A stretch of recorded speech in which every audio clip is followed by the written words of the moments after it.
измаче народ, тоа го знае, гласачите го знаат. Само треба да се освестиме, се разбере, да кажеме доста е веќе и не гласаме повеќе за овие политички криминални структури како што СДС, ДПМН, и нивните полтронски привезоци, се разбира заеднички со нивните криминални злосторнички банди.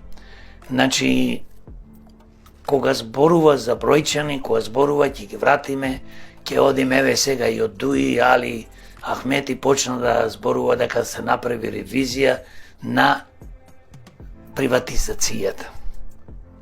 Тој тоа го кажува, тоа е све окей, ама знаете зошто?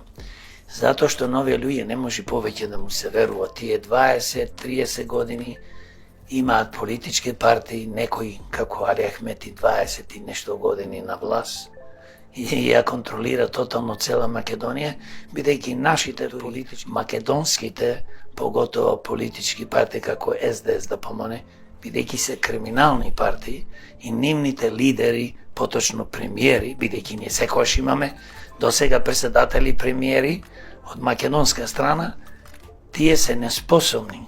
Кога дозволи Али Ахмети